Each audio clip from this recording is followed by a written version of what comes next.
मयंक शादी के बाद पहली बार अपनी पत्नी माधुरी को लेकर गांव आता है। मयंक कहता है, अरे माधुरी, ये देखो हमारा घर। तभी घर के बाहर मयंक की बहन पूजा आती है। अपने भैया को देखकर वो चहक उठती है। अरे भैया, भैया आप आ गए। और भाभी कैसी हैं आप? ठीक हूँ पूजा, तुम कैसी हो? मैं भी अच्छी हूँ भाभी। अरे भाभी, चलिए चलिए अंदर चलते हैं। अरे माँ, बाबूजी, बाहर आइए, देखिए कौन आया है।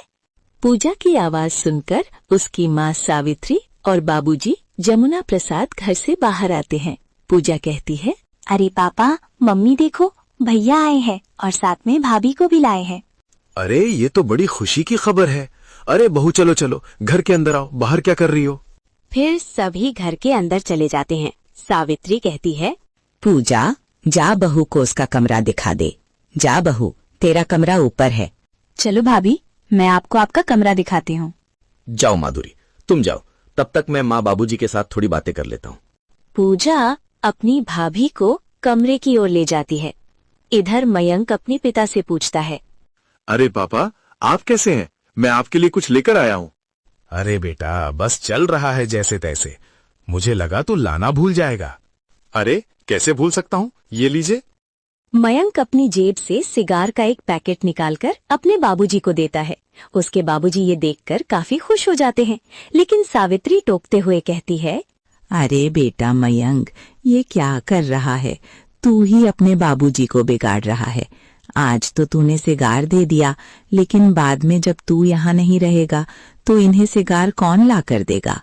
अरे माँ, तुम क्यों टेंशन ले रही हो? मैं शहर से भिजवा दिया करूँगा, उसकी चिंता तुम मत करो। हाँ हाँ, तुम बाप बेटों का जो चल रहा है तुम ही जानो। मैं जा रही हूँ चूल्हा फूकने, खाना बनाती हूँ। इतना कहकर सावित्री देवी वहाँ से बुदबुदाती हुई चली गई। जमुना प्रसाद ने पैकेट को नाक के पास ले जाकर सूंघा और आंखें बंद कर लीं। अरे बेटा, बड़ी तगड़ी खुशबू है। इम्पोर्टेड है क्या? अरे हाँ बाबूजी, एकदम वीआईपी माल है। मेरा एक दोस्त है जो विदेश में रहता है। वो जब भी आता है मैं उससे पेटी भरवा लेता हूँ। अगली बार जब आएगा तो सीधे आपके पास पार्सल करवा दूंगा। जमुना प्रसाद की बाछे खीरे। जीता रहे बेटा। चल तू बैठ, मैं जरा पिछवाड़े जाके टेस्ट मार के आता हूँ कि धुएं में कितना दम है। इतना कहकर जमुना प्रसाद सिगार लेकर ऐसे भागे जैसे ओलंपिक की रेस हो। मयंक मन ही मन मुस्कुराया। चलो, बाबूजी तो खुश हुए। अब जरा देखूं माधुरी और पूजा क्या गुल खिला रही हैं। इधर कमरे में पूजा बड़े उत्साह से माधुरी को कमरा दिखा रही थी। माधुरी ने चारों तरफ देखा और कहा, अरे पूजा, तुम्हारा घर तो बहुत ही प्यारा है। एकदम विंटेज वाइब्स आ रही हैं। लेकिन एक बात पूछूं, बुरा तो नहीं मानोगी? अरे भाभी, आप तो अभी से पराया करने लगी। पूछिए ना, क्या बात है? वो घर में कहीं वॉशरूम नहीं दिखा पूजा? अरे भाभी, हम ठहरे शुद्ध गांव वाले। यहाँ के सयानों का कहना है कि जिस घर में रसोई हो वहाँ शौचालय नहीं होना चाहिए। इसीलिए हम लोग आज भी सुबह सुबह लोटा लेकर प्राकृतिक यात्रा पर खुले मैदान में जाते हैं। माधुरी के तो होश ही उड़ दे। क्या? खुले में? लेकिन मैं कैसे? अरे भाभी, घबराओ मत। शुरू में थोड़ा अजीब लगेगा कि चिड़िया देख रही है या गाय, लेकिन एक दो दिन मेरे साथ जाओगी ना तो आदत पड़ जाएगी। फिर तो आपको बंद कमरे वाले बाथरूम में दम घुटेगा। पूजा और माधुरी बातें कर ही रही थी कि तभी मयंक वहाँ पहुँच गया। मयंक ने आवाज लगाई, अरे पूजा, माधुरी, कहाँ छुपकर गप्पे लड़ा रही हो तुम दोनों? अरे भैया, हम यहाँ बालकनी में हैं। भाभी को हमारी बालकनी और यहाँ का नजारा बड़ा वीआईपी लगा। माधुरी ने मुस्कुरा के कहा, अरे नहीं नहीं, सिर्फ बालकनी ही नहीं, पूरा घर ही बड़ा शानदार है। बिल्कुल पुरानी फिल्मों वाला फील आता है। चलो अच्छा है, तुम दोनों की फेविकॉल वाली दोस्ती हो गई। माधुरी तो शहर में कह रही थी कि गांव जाकर बोर हो जाऊंगी, पर यहाँ तो सहेली मिल गई। अगली सुबह पूजा माधुरी को लेकर सुबह सुबह सैर पर निकल गई। माधुरी चारों तरफ की हरियाली देखकर झूम उठी। हो वाह पूजा, तुम्हारा गांव तो बड़ा लविंग है। देखो, चारों तरफ हरियाली ही हरियाली है और ये नदियाँ जैसे कोई फिल्टर लगा दिया हो। अरे भाभी, ये तो बस ट्रेलर है। गांव की हवा में जो नशा है वो आपकी शहर के एसी में कहा। दोनों बातें करते करते एक खुले मैदान की ओर पहुंची, जहां पहले से ही कुछ औरतें बैठी थीं। अरे पूजा, ये बम्बई की मेम साहब को कहाँ उठा लाई? अरे काकी, ये मेरी भाभी हैं, कल ही आई हैं। माधुरी ने धीरे से पूछा। पूजा, ये सब लोग यहाँ सुबह सुबह महफिल जमा कर क्यों बैठे हैं? भाभी, ये हमारी ओपन एयर कॉन्फ्रेंस है। ये सब औरतें यहीं फ्री होने आई हैं। मैं भी जरा अपना काम निपटा के आती हूँ। अगर आपको भी प्रेशर महसूस हो रहा है तो आ जाओ मैदान में। अरे नहीं, मेरी उतनी हिम्मत नहीं है। तुम ही मिशन पूरा करके आओ, मैं यहीं खंबे की तरह खड़ी हूँ। पूजा जल्दी से गई और कुछ ही देर में हल्की होकर वापस आ गई। फिर दोनों घर लौट आई। रात का वक्त, रात गहरा चुकी थी। मयंक तो खर्राटे मारकर ऐसे सो रहा था जैसे कुंभकर्ण का रिश्तेदार हो। लेकिन इधर माधुरी की हालत खराब थी। उसे नींद नहीं आ रही थी, बस कमरे में चक्कर काट रही थी। माधुरी ने अपना पेट पकड़ते हुए मन ही मन कहा, हे भगवान, अब मैं क्या करूं? मुझे तो रात में ही इमरजेंसी आने की आदत है। अब उतनी दूर जंगल में रात के अंधेरे में कैसे जाऊं? कहीं कोई भूत मिल गया या किसी ने टॉर्च मार दी तो क्या होगा? गांव में इतना बड़ा बंगला बना लिया, लेकिन एक छोटा सा शौचालय नहीं बनाया। गजब हाल है। अब क्या करूं? कहाँ हगूं? इस रात के सन्नाटे में अपना डेटा कहाँ ट्रांसफर करूं? माधुरी पूरी रात बिस्तर पर करवटें बदलती रही। उसने सोने की बहुत कोशिश की, लेकिन उसके पेट में तो विश्व युद्ध छिड़ा हुआ था। उसे बड़े जोर की टट्टी लगी थी, पर डर के मारे उसने जैसे तैसे रात काटी। सुबह हुई, सब अपने कामों में लग गए, लेकिन माधुरी का पूरा दिन पेट पकड़ो अभियान में ही बीत गया। अगली रात फिर वही कहानी। मयंक तो घोड़े बेचकर सो रहा था, लेकिन माधुरी की आंखों से नींद कोसों दूर थी। आखिर 2 दिन का स्टॉक जमा था। माधुरी ने बेहाल होकर कहा, हे भगवान, अब तो बर्दाश्त के बाहर है।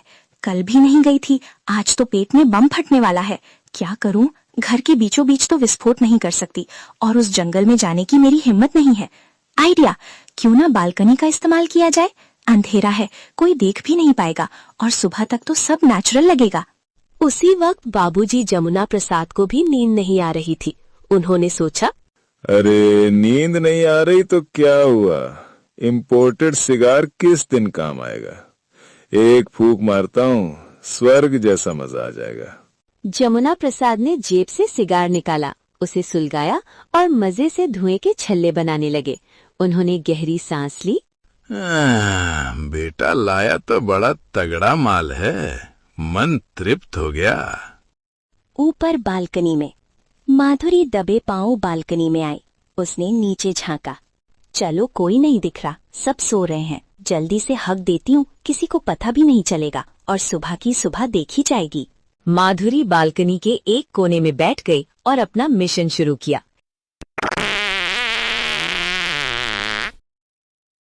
इधर जमुना प्रसाद नीचे सिगार का आनंद लेते हुए गर्दन उकर करके धुएं का मजा ले रहे थे। जैसे ही माधुरी ने हगा, सारा शौच सीधे नीचे सिगार पी रहे जमुना प्रसाद के सिर और कंधे पर जा गिरा। जमुना प्रसाद चिल्लाए, अरे ये क्या हुआ? आसमान से ये कौन सा अजूबा गिरा? और इसकी महक, ये तो सिगार की खुशबू को भी मात दे गई। अरे कोई है क्या ऊपर? ऊपर बालकनी में माधुरी का चेहरा सफेद पड़ गया। हे भगवान, ये तो अनर्थ हो गया। मेरा मिसाइल सीधे पापा जी के ऊपर लैंड कर गया। अगर पकड़ी गई तो गांव में मेरी फोटो छप जाएगी। भाग माधुरी, भाग। माधुरी वहाँ से दबे पांव भागी और मयंक की बगल में चादर ओढ़कर ऐसे सो गई जैसे उसे कुछ पता ही ना हो। नीचे जमुना प्रसाद खुद से बुदबुदा रहे थे। अब क्या करूं? नहाना पड़ेगा। अगर सावित्री को पता चला कि मैं रात को यहाँ छुपकर सिगार पी रहा था, तो वो मुझे सिगार की जगह बेलन पिला देगी। उससे अच्छा है चुपचाप तालाब की ओर गंगा स्नान करने निकल जाऊं। जमुना प्रसाद दबे पांव तालाब की ओर भागे। अगली सुबह जमुना प्रसाद माधुरी के कमरे में पहुंचे। माधुरी का दिल थक थक थकने लगा। जमुना प्रसाद सीधे बालकनी की तरफ गए और सीआईडी के दया की तरह कोनों को घूरने लगे। माधुरी ने घबराते हुए पूछा, बाबूजी, क्या आप कुछ खोया हुआ ढूंढ रहे हैं?